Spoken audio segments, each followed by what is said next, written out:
ದೇವಿ ಕೃಪಾ YouTube ಚಾನಲ್ಗೆ ನಿಮಗೆಲ್ಲ ಸುಸ್ವಾಗತ. ಇವತ್ತು ನಾವು ವೃಷಭ ರಾಶಿಯ ಡಿಸೆಂಬರ್ ತಿಂಗಳ ಮಾಸ ಭವಿಷ್ಯ ನೋಡೋಣ ಬನ್ನಿ. ಅದಕ್ಕೆ ಮುಂಚೆ ನಮ್ಮ ಚಾನಲ್ನ ದಯವಿಟ್ಟು ಲೈಕ್ ಮಾಡಿ, ಶೇರ್ ಮಾಡಿ, ಸಬ್ಸ್ಕ್ರೈಬ್ ಮಾಡೋದು ಮಾತ್ರ ಮರಿಬೇಡಿ ಫ್ರೆಂಡ್ಸ್. ಬನ್ನಿ ನೋಡೋಣ. ವೃಷಭ ರಾಶಿ ವೃಷಭ ಲಗ್ನದಲ್ಲಿ ಇರೋರಿಗೆ ಚಂದ್ರ ಮತ್ತು ಗುರು ಇರೋ ಆಸ್ಥಾನ, ಬುಧ ಮತ್ತು ಶುಕ್ರ ಇರೋವಂಥ ಆಸ್ಥಾನ ತುಂಬ ಚೆನ್ನಾಗಿದೆ. ಶುಕ್ರನ ಆಸ್ಥಾನದಿಂದ ನೀವು ಎಲ್ಲನೂ ಸಿದ್ಧಿಗಳಿಸ್ಕೊತೀರಾ. ಯೋಗಗಳಿಂದ ನೀವು ಅಂದ್ಕೊಂಡಿದ್ದು ಆಗುತ್ತೆ.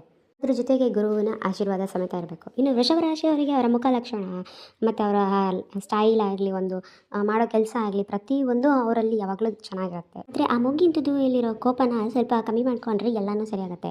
ಮತ್ತು ಹಣಕಾಸಿನ ವಿಷಯದಲ್ಲಿ ಸ್ವಲ್ಪ ಜೋಪಾನ. ಯಾವುದೇ ಒಂದು ನಿಮ್ಮ ಇಂಪಾರ್ಟೆಂಟ್ ಸ್ವಲ್ಪ ಕಾಸ್ಟ್ಲಿ ಇರೋ ವಸ್ತುಗಳನ್ನ ನೀವು ಸ್ವಲ್ಪ ಜೋಪಾನವಾಗಿಟ್ಕೊಳ್ಳಿ. ಯಾಕೆಂದರೆ ನೀವು ಸ್ವಲ್ಪ ಮೈ ಮರೆತು ಕೂತ್ಕೊಂಡ್ರೆ ಅದು ಕಳ್ಕೊಳ್ಳೋ ಚಾನ್ಸಸ್ ಸಮೇತ ಇರುತ್ತೆ. ಮತ್ತು ನೀವು ಅಂದ್ಕೊಂಡಿರೋ ಕೆಲಸಗಳಲ್ಲಿ ಸ್ವಲ್ಪ ಅಡ್ಡಿ ಆತಂತ್ರಗಳು ಸಮೇತ ಬರುತ್ತೆ. ಇದೇ ಟೈಮಲ್ಲಿ ನಿಮಗೆ ಸ್ವಲ್ಪ ಶತ್ರುಗಳು ಆಗೋ ಚಾನ್ಸಸ್ಸು ಇರುತ್ತೆ. ಯಾರು ನೀವು ನಂಬಿರ್ತೀರೋ ಅವರೇ ನಿಮಗೆ ಬೆನ್ನ ಹಿಂದೆ ಮತ್ತು ಚೂರಿ ಹಾಕೋ ಸಮಯ ಇದು. ಅದರಿಂದ ನೀವು ಏನೇ ಡಿಸಿಷನ್ ತೊಗೋಬೇಕಾದ್ರೂ ಯೋಚನೆ ಮಾಡಿ ತೊಗೊಳ್ಳಿ. ಒಂದು ಚುಟಿಗೆನ ಅಕ್ಷತೆ ತಗೊಂಡು ನಿಮ್ಮ ಬಲಗೈಯಲ್ಲಿ ಇಟ್ಕೊಂಡು ಗಣಪತಿನ ಪ್ರಾರ್ಥನೆ ಮಾಡಿಕೊಂಡು ನಿಮ್ಮ ಕಷ್ಟಗಳನ್ನೆಲ್ಲ ಪರಿಹಾರ ಅಂತ ಹೇಳಿ ದೃಷ್ಟಿ ತೆಗೆದುಬಿಟ್ಟು ಯಾವ್ದಾದ್ರು ಹಸಿರು ಗಿಡದ ಮೇಲೆ ಹಾಕ್ಬಿಡಿ. ಅಕ್ಷತೆಯನ್ನು ಹಾಕೋದ್ರಿಂದ ನಿಮಗೆ ಬರ್ತಂಥ ದೋಷಗಳು ಮುಕ್ತರಾಗ್ತೀರ. ಯಾವುದೇ ಸಮಸ್ಯೆಗಳು ನಿಮಗೆ ಬಂದ್ರೂ ಅದು ಮಂಜಿನ ಗೆಡ್ಡೆ ಥರ ಕರಗಿ ಅದ್ರದ್ದು ಒಳ್ಳೆಯ ಪ್ರತಿಫಲ ಪಡ್ಕೊಳ್ಳೋವಂಥ ಶಕ್ತಿ ನಿಮ್ಮಲ್ಲಿದೆ. ನಿಮ್ಮ ಕೆಲಸಗಳಲ್ಲಿ ನೀವು ಅಭಿವೃದ್ಧಿ ಗಳಿಸ್ಕೋತೀರ. ಅಂದರೆ ನಿಮ್ಮ ಜಾಬಲ್ಲಿ ನೀವು ಅಭಿವೃದ್ಧಿ ಗಳಿಸ್ಕೋತೀರ. ನೀವು ಅಂದ್ಕೊಂಡಿರೋ ಕೆಲಸ ಕಾರ್ಯಗಳು ಸಕ್ಸಸ್ ಆಗುತ್ತೆ.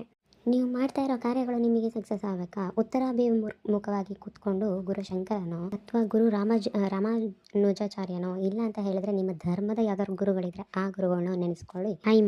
ಐಮ್ ಅಂತ ಅನ್ನೋ ಒಂದು ಬೀಜಾಕ್ಷರಿ ಮಂತ್ರವನ್ನು ನೀವು 108 ಸರಿ ಪಠನೆ ಮಾಡೋದ್ರಿಂದ ಸಾಕಷ್ಟು ನಿಮಗೆ ಬರೋ ಕಷ್ಟಗಳಿಂದ ಪರಿಹಾರ ನಿಮಗೆ ಸಿಗುತ್ತೆ. ದೂರದ ಪ್ರಯಾಣ ಬಗ್ಗೆ ಸ್ವಲ್ಪ ನೀವು ಮಾತಾಡ್ತೀರಾ ಫ್ರೆಂಡ್ಸ್ಗಳ ಜೊತೆ ಆಗಲಿ, ಫ್ಯಾಮಿಲಿ ಜೊತೆ ಆಗಲಿ. ಇನ್ನು ವ್ಯಾಪಾರ ಅಭಿವೃದ್ಧಿಗಳ ಬಗ್ಗೆ ಮನಸ್ಸಲ್ಲಿರುವ ಗೊಂದಲಗಳನ್ನ ಎಲ್ಲನೂ ಸರಿ ಮಾಡಿಕೊಂಡು ಒಳ್ಳೆಯ ದಾರಿ ನಡೆಯುವಂಥ ಅದೃಷ್ಟ ನಿಮ್ಮಲ್ಲಿ ಬರುತ್ತೆ. ಕೊಟ್ಟ ಮಾತಿನಂತೆ ನಿಮಗೆ ನಡ್ಕೊಳಕ್ಕಾಗದೆ ಒಂದಿಷ್ಟು ಮಾನಸಿಕವಾಗಿ ನೀವು ಒತ್ತಡಕ್ಕೆ ಸಿಲುಕ್ಬಿಡ್ತೀರಾ.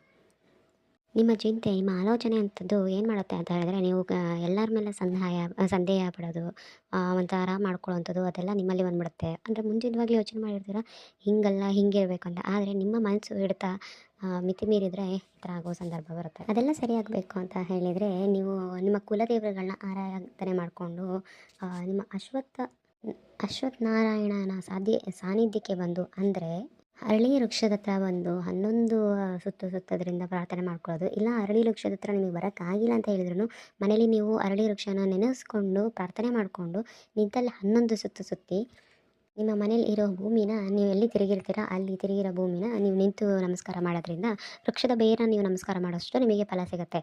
ಅದೇ ನೀವು ಸುತ್ತಬೇಕಾದ್ರೆ ಮೂಲತಃ ಬ್ರಹ್ಮರೂಪಾಯ ಮಧ್ಯತೋ ವಿಷ್ಣುರೂಪಿಣಿ ಅಗ್ರತ ಶಿವರೂಪಾಯ ವೃಕ್ಷಾಯ ರಾಜಯಿತು ನಮೋ ನಮಃ ಅನ್ನೋದು ಪ್ರಾರ್ಥನೆ ಮಾಡ್ಕೊಳ್ಳೋದು ಮಾತ್ರ ಮರಿಬೇಡಿ. ಈಗಿನ ಸಮಯದಲ್ಲಿ ನಾನು ಹೇಳಿದ್ದೇ ಆಗಬೇಕು ಅನ್ನೋದು ಈಗಿನ ಜಗತ್ತಲ್ಲಿ ಒಂದು 90% ಜನಕ್ಕೆ ಅದೇ ಇರುತ್ತೆ. ಆ ಥರ ಇರಬೇಕಾದ್ರೆ ನೀವು ಸ್ವಲ್ಪ ಎಚ್ಚರಿಕೆ ಆಗಿರ್ಬೇಕು. ಯಾಕಂದರೆ ನಾನು ಹೇಳಿದ್ದೇ ಆಗಬೇಕು, ನನ್ನದೇ ಆಗಬೇಕು ಅನ್ನೋದು ಸ್ವಲ್ಪ ತಪ್ಪು. ಆರೋಗ್ಯ ಸಮಸ್ಯೆ, ಕೆಲಸ ಕಾರ್ಯಗಳು, ಜೊತೆಗೆ ಆರ್ಥಿಕ ಪರಿಸ್ಥಿತಿ, ಉದ್ಯೋಗದಲ್ಲಿ ನೀವು ಅಭಿವೃದ್ಧಿಗೊಳ್ತೀರಾ. ಯಾವುದೇ ವೃತ್ತಿಲಿ ಇರಲಿ ನೀವು ಅದರಲ್ಲಿ ನೀವು ಸಕ್ಸಸ್ ಕಾಣಿಸ್ತೀರಾ. ಏನೇ ಮಾಡಬೇಕಾದ್ರೂ ಸಮಾಧಾನದಿಂದ ಯೋಚನೆ ಮಾಡಿ ನೀವು ಮುಂದುವರಿಸ್ಬೇಕು. ಆವಾಗ ಯಶಸ್ವಿಗೊಳ್ತೀರಾ.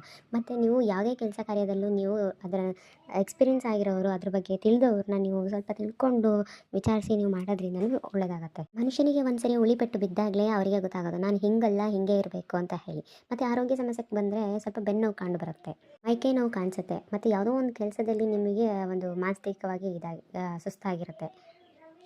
ನಾನು ಕೂಡಿಟ್ಟಿರೋ ಹಣ ಮತ್ತೊಬ್ಬರಿಗೆ ಹೋಯ್ತೇನೋ, ನಾನು ಮಾಡ್ತಿರೋ ಕೆಲಸ ಬೇರೆಯವ್ರಿಗೆ ಲಾಭ ಸಿಗ್ತೇನೋ, ನನ್ನ ಮೌಲ್ಯದ ವಸ್ತುಗಳು ಬೇರೆಯವ್ರಿಗೆ ಸಿಗ್ತೇನೋ ಅಂತ ಹೇಳಿ ನಿಮ್ಮ ಮನಸ್ಸು ಚಂಚಲವಾಗುತ್ತೆ. ಆ ವಿಚಲಿತಗಳನ್ನೆಲ್ಲ ನೀವು ಮರೆತು ಬಿಟ್ಟು ನೀವು ಸಕ್ಸಸ್ ಕಡೆಗೆ, ನಿಮ್ಮ ಯಶಸ್ವಿ ಕಡೆಗೆ ನೀವು ಗಮನ ಕೊಡಿ.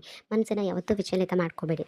ಮತ್ತು ನಿಮಗೆ ಯಾವುದೋ ಒಂದು ಸಿಹಿ ಸುದ್ದಿ ನಿಮಗೆ ಬಂದು ಸಿಗುತ್ತೆ ನಿಮಗೆ ಈ ಟೈಮಲ್ಲಿ. ಜೊತೆಯಲ್ಲಿ ಒಂದು ಹೆಜ್ಜೆ ಅಭಿವೃದ್ಧಿ ಕಡೆಗೆ ನಡೆಯುವಂಥದ್ದು. ಇದೆಲ್ಲ ನಿಮ್ಮ ಲೈಫಲ್ಲಿ ಸಕ್ಸಸ್ ಕಡೆಗೆ ಕರ್ಕೊಂಡು ಹೋಗುತ್ತೆ. ಇನ್ನು ಮುಖ್ಯ ಕೆಲಸಕ್ಕೆ ಹೋಗ್ತಾ ಇದ್ದೀರಾ, ಸೈನ್ ಹಾಕ್ತಿದ್ದೀರಾ, ಯಾವುದೋ ವ್ಯವಹಾರ ಮಾಡ್ತಿದ್ದೀರಾ ಅಂದಾಗ ಅದ್ರ ಬಗ್ಗೆ ಅನುಭವ ಇರೋರನ್ನ ಜೊತೆಗೆ ತಿಳ್ಕೊಂಡು ಕರ್ಕೊಂಡೋಗಿ ನೀವು ಯಾವುದೇ ಪೇಪರಿಗೆ ಸೈನ್ ಹಾಕೋದು ಒಳ್ಳೆಯದು. ಸಣ್ಣ ಪುಟ್ಟ ವಿಷಯಕ್ಕೆ ಸಮಸ್ಯೆ ಬರೋದು ಅದು ಕಾಮನ್. ಆದರೆ ನೀವು ಅದನ್ನು ದೇವ್ರ ಮೇಲೆ ಬಿಟ್ಬಿಟ್ಟು ನೀನೇ ನೋಡ್ಕೊ ಅಂತ ಹೇಳಿ ಮುಂದುವರಿಬೇಕು. ಮಹಾಗಣಪತಿನ ಪ್ರಾರ್ಥನೆ ಮಾಡಿ, ಸಾಧ್ಯ ಆದರೆ ದೇವಸ್ಥಾನಕ್ಕೆ ಹೋಗಿ ಬನ್ನಿ. ದುರ್ಗಾ ಅಥವಾ ದೇವಿ ಪಾರಾಯಣ ಅದನ್ನೆಲ್ಲ ನೀವು ಪಠನೆ ಮಾಡೋದ್ರಿಂದ ನಿಮಗೆ ಮತ್ತಷ್ಟು ಲಾಭಗಳನ್ನ ಸಿದ್ಧಿ ಮಾಡ್ಕೊತೀರ. ಉದ್ಯೋಗಕ್ಕಾಗಿ ಹುಡುಕಾಡ್ತಿರೋರಿಗೆ ಉದ್ಯೋಗ ಸಿಗುವ ಯೋಗ್ಯ ಇದೆ. ಮತ್ತು ಬೇರೆಯವರು ಹೇಳೋ ನೀವು ಕೆಲಸಕ್ಕೆ ಎಲ್ಲ ಅಂದರೆ ಮಾತಿಗೆಲ್ಲ ನೀವು ತಲೆ ಅಲ್ಲಾಡಿಸ್ಬೇಕಾ ಅನ್ನೋ ಏನೂ ಅವಶ್ಯಕತೆ ಇಲ್ಲ. ವಿದ್ಯಾರ್ಥಿಗಳು ಓದೋದ್ರ ಬಗ್ಗೆ ಗಮನ ಕೊಡಬೇಕು. ದಕ್ಷಿಣ ಕಡೆ ಕೂತ್ಕೊಂಡು ಅವರ ಓದನ್ನು ಮುಂದುವರಿಸಬೇಕು. ಆದಷ್ಟು ಗುರುವಿನ ನೀವು ಪ್ರಾರ್ಥನೆ ಮಾಡಿ. ಗುರುವಿನ ಪ್ರಾರ್ಥನೆ ಮಾಡೋದ್ರಿಂದ ನೀವು ಎಲ್ಲನೂ ಪಡ್ಕೊಳ್ಳುವಂಥ ಯೋಗ ಫಲ ನಿಮ್ಮಲ್ಲಿದೆ. ಏನೇ ಕಷ್ಟ ಬಂದ್ರೂ ಅದನ್ನು ಹೆದರಿಸ್ಕೊಂಡು ಮುಂದೆ ಹೋಗಿ ಅದು ಮಂಜಿನಂತ ಕರಗುತ್ತೆ. ಎಲ್ಲ ಒಳ್ಳೆಯದಾಗುತ್ತೆ, ಎಲ್ಲ ಯಶಸ್ವಿ ಆಗುತ್ತೆ. ನಾನು ಒಳ್ಳೆಯದಾಗಲಿ ಅಂತ ಪ್ರಾರ್ಥನೆ ಮಾಡಿಕೊಂಡು ಎಲ್ಲರಿಗೂ ಒಳ್ಳೆಯದಾಗಲಿ.